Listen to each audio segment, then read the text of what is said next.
पतंजलि योग सूत्र, चैप्टर 2, सूत्र 18, प्रकाश क्रिया स्थितिशील भूतेन्द्रियात्मकन भोगापवर्गार्थन दृश्यम, अर्थात अनुभव किया हुआ तत्वों और इंद्रियों से बना है, प्रकाश, क्रिया और जड़त्व की प्रकृति का है तथा अनुभव और मुक्ति अनुभवकर्ता के उद्देश्य से है।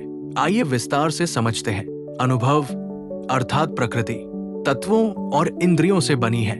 स्थूल और सूक्ष्म तत्व जिनसे संपूर्ण प्रकृति, इंद्रिया, मन आदि निर्मित है और ये प्रकाश, क्रिया और अंतर्भाव की प्रकृति की है। संस्कृत में इन्हें सत्व, प्रकाश, रज, क्रिया और तम, अंधकार कहा जाता है। प्रत्येक का उद्देश्य अनुभव और मुक्ति है। संपूर्ण प्रकृति का उद्देश्य क्या है? ताकि पुरुष यानी भौतिक शरीर अनुभव प्राप्त कर सके। पुरुष मानो अपने शक्तिशाली ईश्वरीय स्वरूप को भूल गया है। एक कथा है कि देवताओं के राजा इंद्र एक बार कीचड़ में लोटते हुए सुअर बन गए। उनके पास एक मादा सुअर और बहुत सारे बच्चे थे और वे बहुत प्रसन्न थे। तब कुछ अन्य देवदूतों ने उनकी दुर्दशा देखी और उनके पास आए और उनसे कहा, आप देवताओं के राजा हैं, सभी देवता आपके अधीन हैं, आप यहाँ क्यों हैं? लेकिन इंद्र ने कहा, मुझे जाने दो, मैं यहाँ बिल्कुल ठीक हूं।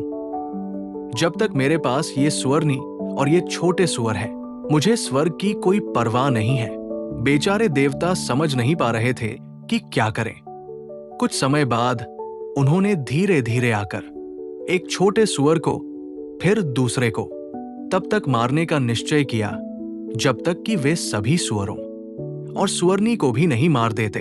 जब सभी मर गए तो इंद्र रोने और विलाप करने लगे। तब देवताओं ने उनके सुअर शरीर को चीर दिया और वे उसमें से बाहर आ गए। और जब उन्हें एहसास हुआ कि उन्होंने कितना भयानक स्वप्न देखा था, तो वे हंसने लगे। वे देवताओं के राजा सुअर बन गए हैं और ये सोच रहे हैं कि सुअर जीवन ही एकमात्र जीवन है। इतना ही नहीं, बल्कि ये भी कि उन्होंने पूरे ब्रह्मांड को सुअर जीवन में आने की इच्छा की है। पुरुष जब स्वयं को प्रकृति के साथ एकाकार कर लेता है, अर्थात भौतिक शरीर जब आत्मा के साथ एकाकार हो जाती है, तो ये भूल जाता है कि वो शुद्ध और अनंत है। पुरुष यानी भौतिक शरीर जीवित नहीं रहता, तब केवल आत्मा रहती है। वो स्वयं जीवन है, उसका अस्तित्व नहीं है, वो स्वयं अस्तित्व है। आत्मा नहीं जानती, वो स्वयं ज्ञान है। ये कहना पूरी तरह गलत है कि आत्मा जीवित है या जानती है या प्रेम करती है। प्रेम और अस्तित्व शरीर के गुण नहीं, बल्कि उसका सार है। जब वे किसी चीज पर प्रतिबिंबित होते हैं तो आप उन्हें उस चीज के गुण कह सकते हैं, लेकिन वे शरीर के गुण नहीं, बल्कि इस महान आत्मा, इस अनंत सत्ता का सार है, जो जन्म मृत्यु से रहित है, जो अपनी महिमा में स्थित है, लेकिन ऐसा प्रतीत होता है मानो पतित हो गया हो। जब तक कि यदि आप उसके पास जाकर उसे ये बताने लगें कि तुम सुअर नहीं हो, तो वो चीखने और काटने लगता है। इस माया, इस स्वप्नलोक में हम सब भी इसी प्रकार है, जहां सब कुछ दुख, रोना धोना है, जहां कुछ सुनहरे गोले लुढ़काए जाते हैं और दुनिया उनके पीछे भागती है। आप कभी नियमों से बंधे नहीं थे। प्रकृति ने कभी आपके लिए कोई बंधन नहीं बनाया। योगी आपको यही बताता है, इसे सीखने के लिए धैर्य रखें। और योगी बताते हैं कि कैसे इस प्रकृति के साथ संयोग करके और मन व जगत के साथ तादात्म्य स्थापित करके शरीर स्वयं को दुखी समझता है।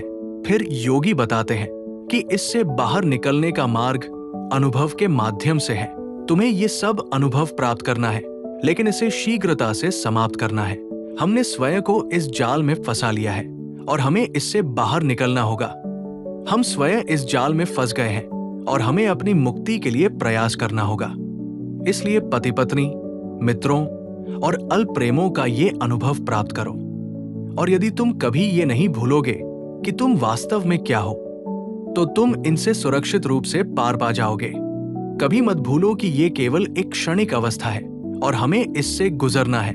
अनुभव ही एकमात्र महान शिक्षक है, सुख और दुख के अनुभव। लेकिन ये जान लो कि ये केवल अनुभव है और ये सब क्रमशः उस अवस्था की ओर ले जाएंगे जब ये सब वस्तुएं छोटी हो जाएंगी और पुरुष इतना महान होगा कि ये सारा ब्रह्मांड सागर में एक बूंद के समान होगा और अपनी ही शून्यता में गिर जाएगा। हमें इन अनुभवों से गुजरना ही होगा, लेकिन हमें आदर्श को कभी नहीं भूलना चाहिए। ये कभी नहीं भूलना चाहिए कि हम कहां से आए हैं और अंत में कहां वापस जाना है।